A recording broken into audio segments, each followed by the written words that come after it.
오늘 우리에게 주시는 하나님의 말씀 누가복음 5장 1절부터 26절까지 말씀입니다. 누가복음 5장 1절부터 26절까지 말씀. 저와 함께 한 절씩 교독하시겠습니다. 예수께서 게네사렛 호숫가에서 계셨다. 그때 무리가 예수께 밀려와 하나님의 말씀을 들었다. 예수께서 보시니 배 두 척이 호숫가에 되어 있고 어부들은 배에서 내려서 그물을 싣고 있었다. 예수께서 그 배 가운데 하나인 시몬의 배에 올라서 그에게 배를 무태서 조금 떼어 놓으라고 하신 다음에 배에 앉으시어 무리를 가르치셨다. 예수께서 말씀을 그치시고 시몬에게 말씀하셨다. 깊은 데로 나가 그물을 내려서 고기를 잡아라. 시몬이 대답하였다. 선생님, 우리가 밤새도록 애를 썼으나 아무것도 잡지 못했습니다. 그러나 선생님의 말씀을 따라 그물을 내리겠습니다. 그런 다음에 그대로 하니 많은 고깃대가 걸려들어서 그물이 찢어질 지경이었다. 그래서 그들은 다른 배에 있는 동료들에게 손짓하여 와서 자기들을 도와달라고 하였다. 그들이 와서 고기를 두 배에 가득히 채우니 배가 가라앉을 지경이 되었다. 시몬 베드로가 이것을 보고 예수의 무릎 앞에 엎드려서 말하였다. 주님, 나에게서 떠나 주십시오. 나는 죄인입니다. 베드로 및 그와 함께 있는 모든 사람은 그들이 잡은 고기가 엄청나게 많은 것에 놀랐던 것이다. 또한 세베대의 아들들로서 시몬의 동료인 야고보와 요한도 놀랐다.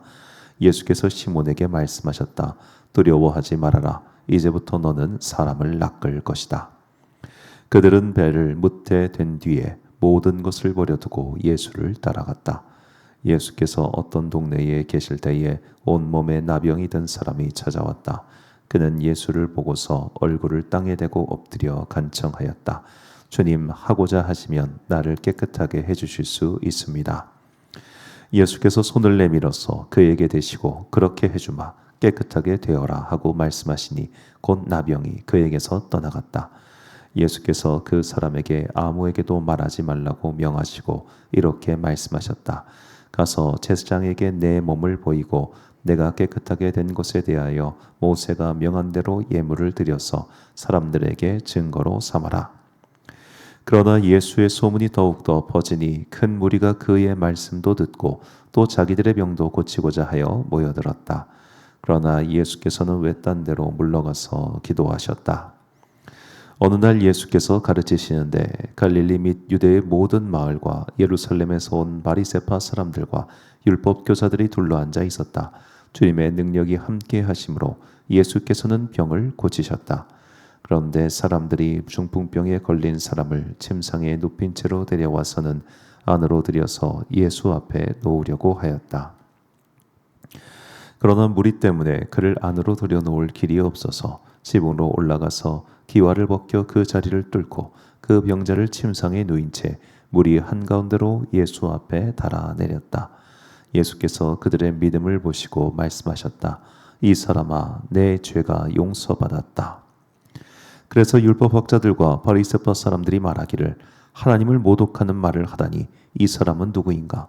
하나님 한 분밖에 누가 죄를 용서할 수 있는가 하면서 의아하게 생각하기 시작하였다.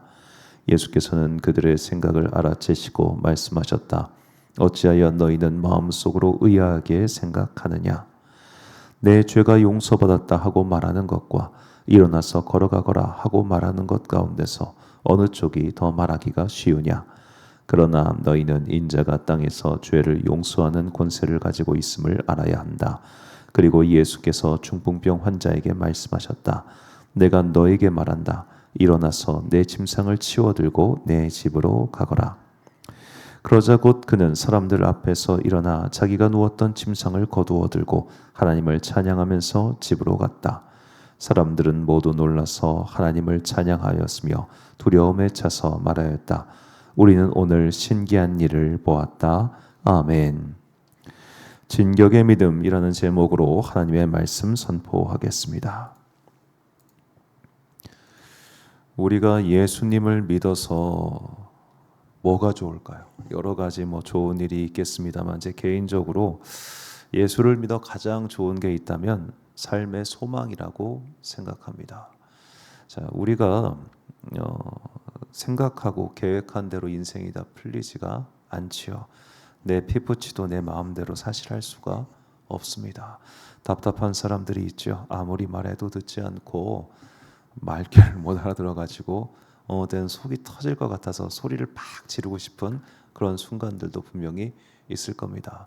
인생이라고 하는 하루하루의 시간이 즐겁고 행복하고 충만하다면 우리는 굳이 천국을 그려보지 않을 겁니다. 그러나 그렇지 않기 때문에 삶이 참 바스라지기가 쉬워가지고 우리는 소망이 필요하고, 그렇게 살아있는 소망이 되어주신 분이 바로 예수 그리스도이십니다. 그분을 믿으니까 당장 내가 어려워했던 문제가 해결되기 때문에 소망이 있다는 게 아닙니다. 그저 인생길 걷다가 누가 옆에만 있어도 힘이 되잖아요. 그렇게 항상 나와 함께 하시는 분. 그래서 우리가 옛날에 많이 불렀던 찬양의 가사처럼 나의 등 뒤에서 나를 도우시는 주, 잠잠히 길을 갈 땐 보이지 않아도 때때로 뒤돌아보면 여전히 계신 주. 그 찬양의 가사처럼 그분이 나와 함께 하신다는 것 그 자체가 나의 살아있는 소망이기 때문에 저는 예수를 믿는 가장 큰 기쁨은 바로 이 소망에 있다고 생각합니다. 그냥 제 믿음의 고백입니다. 자, 우리는 각자 이런 믿음의 고백들이 있기 때문에 주변 사람들에게 이야기합니다. 가서 기도해. 예수님 좀 만나봐. 당신도 성령 체험했으면 좋겠어. 너 그거 기도해야 해결돼. 라고 말을 하죠. 듣습니까? 안 듣습니다. 자, 우리는 어떤 누군가를 보면서 안타까울 때가 있습니다. 기도하면 될 텐데, 기도해야 되는데, 교회 나가야 되는데, 더 주님과 가까이 해야 되는데, 그런데 그 사람은 결코 내 말을 잘 듣지 않을 겁니다. 자, 이렇게 답답한 순간, 그때 우리는 어떻게 해야 될까요? 자, 오늘 본문은 우리가 베드로가 예수님을 만나는 장면을 그려주고 있습니다.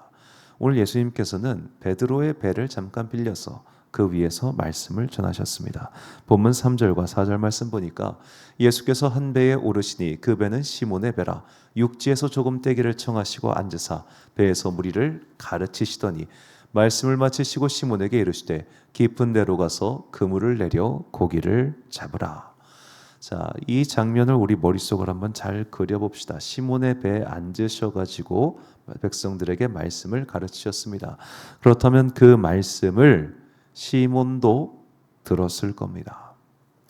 자, 말씀을 들었습니다. 듣기까지만 했습니다.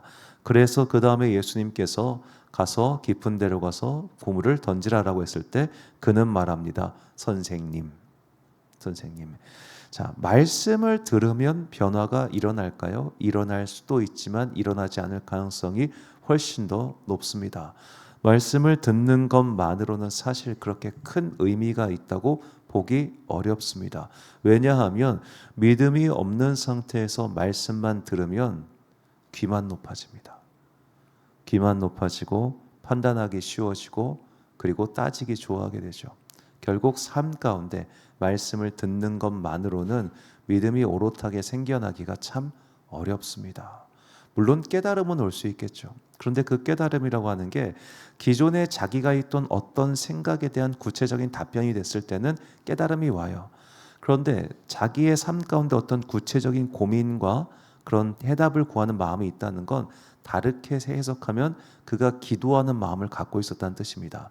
그러니까 인생을 진지하게 사는 사람은 결국 예수를 만나요. 결국. 왜냐하면 답이 일로 가기 때문에.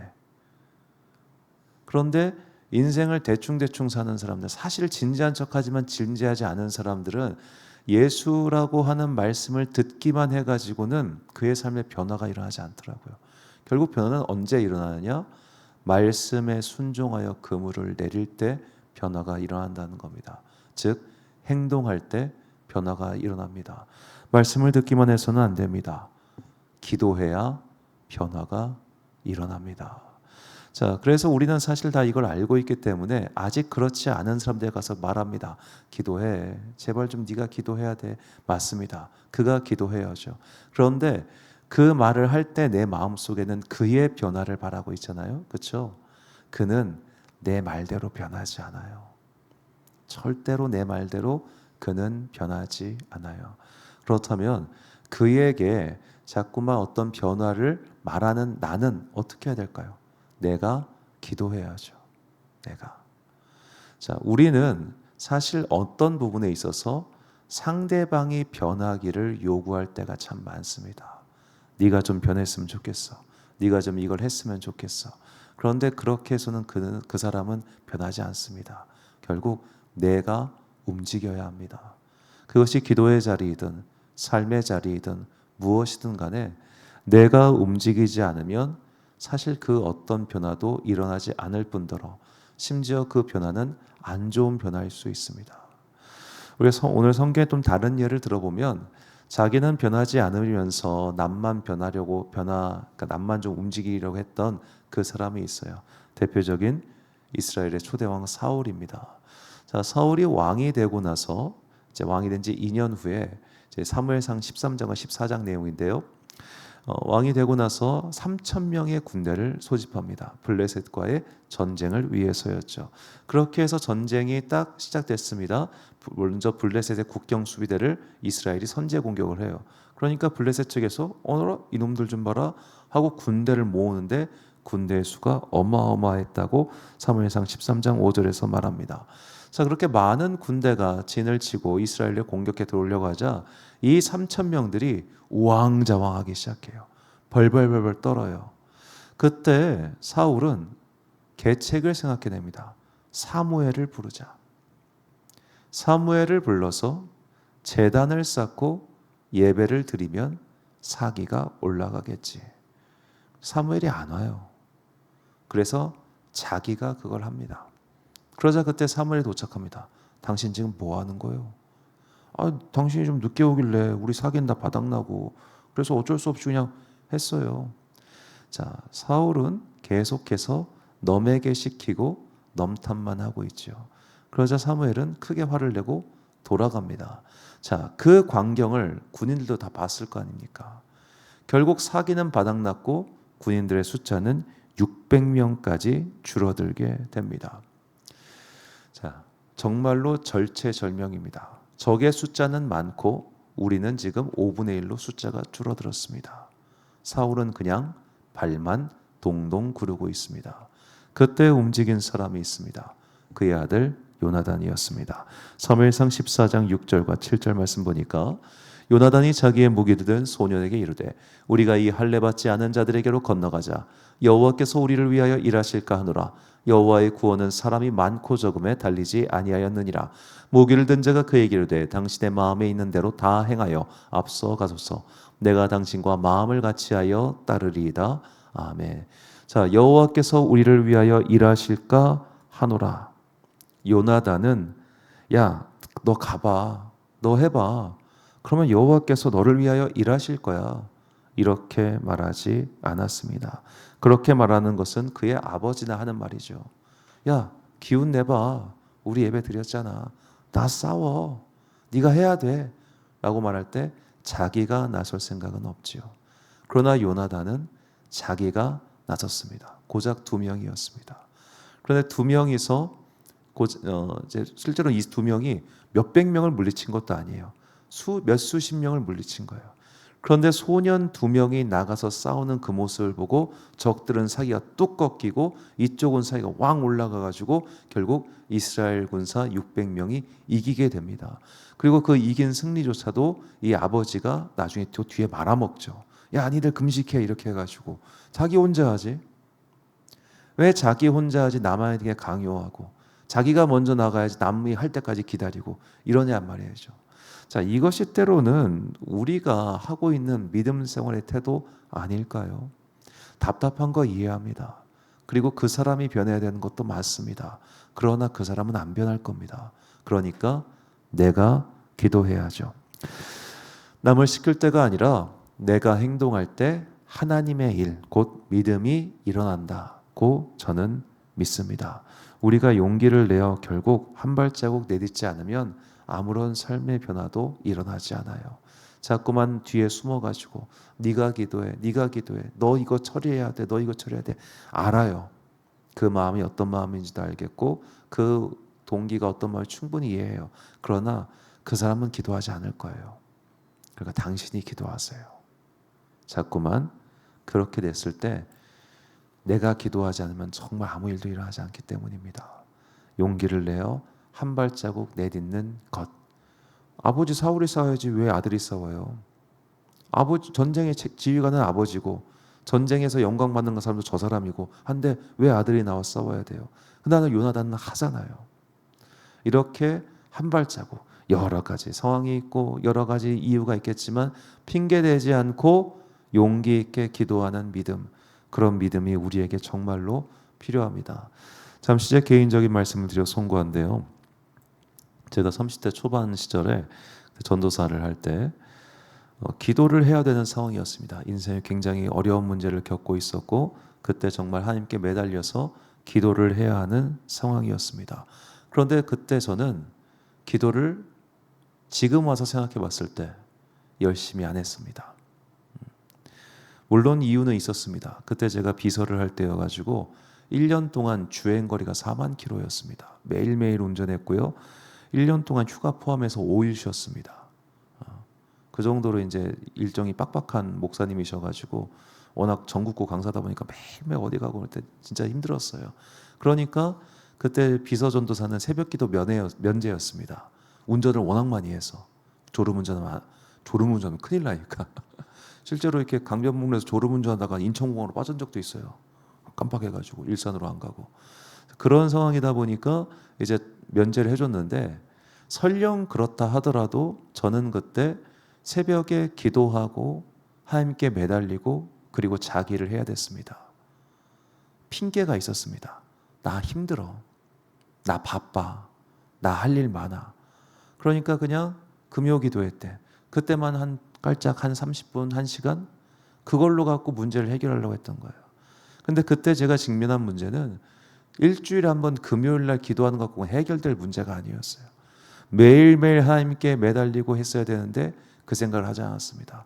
그럼 그 문제를 어떻게 해결하려고 했냐? 돈으로 해결하려고 했어요. 누구 만나봐. 누구 찾아가봐. 이거 프로그램 좋대. 여기 가봐. 이 책 사서 읽어봐. 이런 식으로 말입니다. 모든 문제 중에 제일 쉬운 해결책이 돈으로 하는 겁니다. 왜냐하면 돈은 액수가 명확하고 거기에 필요한 나의 노동력 계산이 쉽잖아요. 돈으로 하는 게 제일 쉬워요, 사실. 우리가 왜 기도하지 않냐요? 기도하는 게 제일 어렵기 때문입니다, 사실은. 기도하고 기다리는 게 제일 어려워요. 그런데 돈을 투자해서 병원 보내고 누구 만나게 하고 이건 쉬워요. 기간이 정해져 있고 액수가 정해져 있으니까. 거기까지 하도 안 된다? 나도 할 말이 생기잖아요. 나 돈 써봤어. 나 병원 가봤어. 그래도 안 됐어. 핑계거리가 있어요. 근데 기도는 그 모든 핑계거리를 무색화시켜요. 너 기도 열심히 했어? 정말 하나님께 매달렸어? 오랫동안 매달렸어? 포기하지 않고 매달렸어? 거기에 대해서 예스, 내가 정말로 포기하지 않고 매달렸어. 저는 그때 제가 그랬다고 생각했어요. 30대 시절 때는 나 정말 열심히 기도했고 최선을 다했고 정말 누가 봐도 나는 그때 한계 상황이었고 더 이상 뭘 할 수가 없었어 라고 그때는 생각했어요. 근데 지금 10년이 넘게 세월이 지나서 돌아보니까 저 그때 기도 열심히 안 했어요. 지금처럼 간절하게 기도하지 않았어요. 왜? 다른 수단들을 찾고 있었으니까. 다른 수단들이 제 옆에 있었으니까 기도하지 않았다고요. 우리가 삶에 다른 수단들이 있을 때 우리는 기도하기를 멈춥니다. 어찌 보면 너 기도해야 돼 라고 말하는 것도 내 마음속에 핑계거리를 만드는 걸 수도 있어요. 내가 기도를 덜 해도 되는 이유를 만지죠. 누군가의 변화를 간절히 바라고 있다면, 내 삶에 소망이 생기기를 진정 바라고 있다면 자꾸만 기도를 미룰 것이 아니라 내가 기도해야 됩니다. 안타깝지만 그 사람은 언제 변할지 모릅니다. 변하면 감사한 거고 안 변할 가능성이 훨씬 높습니다.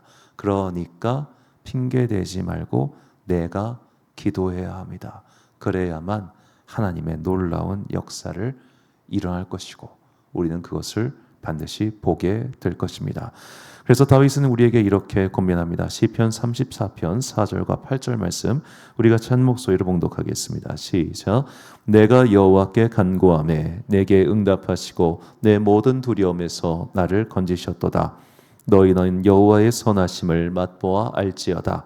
그에게 피하는 자는 복이 있도다. 아멘. 맛보아 알지어다. 맛보아 알지어다. 경험해 보라는 겁니다. 그리고 그 경험은 내가 기도할 때, 내가 행동할 때 비로소 시작됩니다. 사랑하는 지혜빛 광성교회 성도 여러분, 그리고 이 새벽 함께 깨우고 계신 귀한 주님의 자녀 여러분, 베드로가 말씀을 들었을 때 그는 그저 예수님을 선생님이라고 불렀습니다. 그러나 말씀에 순종하여 그물을 내렸을 때 그는 예수님을 나의 주여라고 고백합니다. 말씀을 듣는 것만으로는 큰 의미가 있지 않습니다. 이제는 행동으로 옮기십시오. 그리고 그 행동의 대표적인 것 중 하나가 바로 기도입니다. 기도를 미루지도 마시고, 기도를 핑계대지도 마시고, 지금 나는 최선을 다하고 있어요. 나 엄청 피곤해. 나 하루에 운전 얼마나 하고 지금 내가 맡은 일들이 이렇게 많아 라고 하면서 자꾸만 기도를 뒤로 하고 하면 나중에 세월이 지났을 때 내가 그때 기도 안 했구나. 그래서 하나님의 능력을 맛보지 못했구나 라고 후회하게 될 겁니다. 최선을 다해서 물론 몸이 바스라지게 힘들겠죠. 그래도 힘겹지만 내가 나와 기도하지 않으면 아무런 삶의 변화도 소망도 일어나지 않습니다. 냉정하지만 그렇습니다. 그러니 기도의 자리를 핑계대지 마시고 더욱더 열심히 하나님께 간구함으로 말미암아 우리의 산소망 되시는 예수 그리스도를 내가 먼저 충만히 만나고 그 충만한 소망의 힘이 결국 내가 바꾸고자 하는 그 사람에게 전달되어 그에게도 감동이 있고 변화가 일어나기를 거룩하신 주님의 이름으로 축원드립니다. 기도하겠습니다. 사랑과 은혜가 충만하신 아버지 하나님, 참으로 감사합니다. 우리의 삶 가운데 살아있는 소망이 되셔서 절망의 눈물을 지을 때도, 슬픔의 바닥에 빠져서 괴로워할 때에도 나의 소망이 되셔서 나를 살려주신 주님, 이제 내가 중보기도하는 그에게 산 소망이 되어주시기를 간구합니다. 그가 기도하지 않으니 내가 더욱더 기도하겠습니다. 그가 변화받지 않으니 내가 주님께 더욱더 변화받아 더욱더 예수님 닮은 사람이 되겠습니다. 자꾸만 나의 믿음의 기준을 그의 변화에 두지 않겠습니다. 내가 오롯이 기도하고 내가 오롯이 예수님께 순종하고 내가 오롯이 주님 닮기 위하여 장성한 분량까지 자라는 사람이 되겠습니다. 그의 변화는 하나님께서 하실 일이오니 나는 그저 최선을 다해 기도하겠습니다. 그때 그 살아있는 산소망이신 예수 그리스도의 은혜가 나와 관련된 모든 사람들에게 흘러 들어가게 될 것을 믿습니다. 기도하고 낙심하지 않으면 때가 이름에 거두리라 하신 그 성경 말씀을 굳게 믿고 오늘도 삶의 자리에서 포기하지 않고 기도의 자리 지키는 거룩한 주의 백성들 되게 하여 주옵소서. 한 주간의 업무를 시작하는 월요일입니다. 오늘도 각자의 삶의 자리에서 열심히 살아가는 당신의 자녀들에게 복과 은혜를 내려주시고 삶의 힘겨운 무게 때문에 괴로워할 때마다 주 예수께서 우리의 살아있는 산 소망 되시기를 간절히 소망하오며 이 모든 말씀 우리 구주 예수 그리스도의 이름으로 기도드립니다. 아멘. 오늘의 기도 제목입니다. 어려운 삶의 고난 중에 있을 때 더욱 기도에 매진함으로 하나님의 도움을 맛보아 알 수 있게 해달라고 끈질긴 기도를 시작합시다. 답을 얻을 때까지 주님께 간구의 기도를 들으십시오. 오늘 주신 기도의 제목 가지고 기도와 묵상에 힘쓰는 하루 되시길 바랍니다. 기도하겠습니다.